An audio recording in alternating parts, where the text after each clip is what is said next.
नमस्ते, प्रणाम। स्वागत करती हूँ सभी भाई बहनों को अपने यूट्यूब चैनल पर।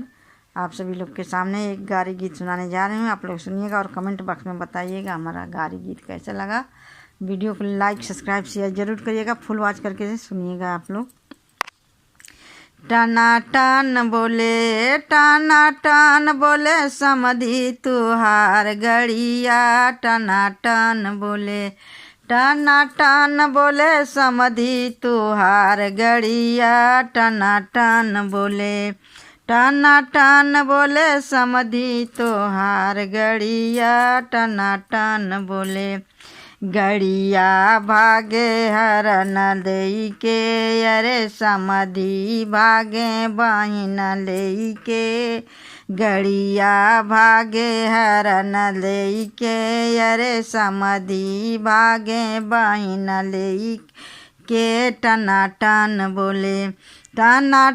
बोले समधी तोहार गड़िया। टना टन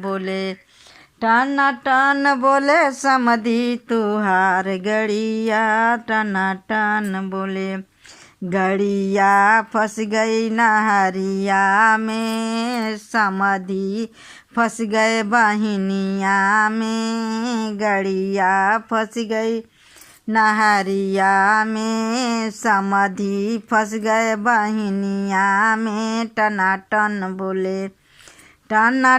बोले समधी तुहार गड़िया। टना टन बोले भसुरु तुहार गड़िया। टना टन बोले गड़िया भागे हरन देई के। भसुरु भागे बहिन लेई के। गड़िया भागे हरन देई के।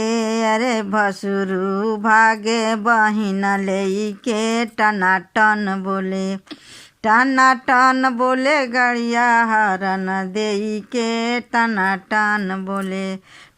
टन बोले समधी भसुरु तुहार गड़िया। टना टन बोले गड़िया फंस गई नहरिया में। अरे भसुरु फंस गए बहिनिया में। टना टन बोले गड़िया फंस गई नहरिया में। अरे भसुरु फंस गए बहिनिया में। टना टन बोले भसुरु तुहार गड़िया। टना टन बोले अगुआ तुहार गड़िया। टना टन बोले गड़िया भागे हरन देई के। अरे अगुआ भागे बहिन लेई के। टना टन बोले गड़िया भागे हरन देई के। अरे अगुआ भागे बहिन लेई के। टना टन बोले अगुआ तुहार गड़िया। टना टन बोले गड़िया फंस गई नहरिया में। अरे अगुआ फंस गए बहिनिया में। टना टन बोले गड़िया फंस गई नहरिया में। अरे अगुआ फंस गए बहिनिया में। टना टन बोले अगुआ तुहार गड़िया। टना टन बोले।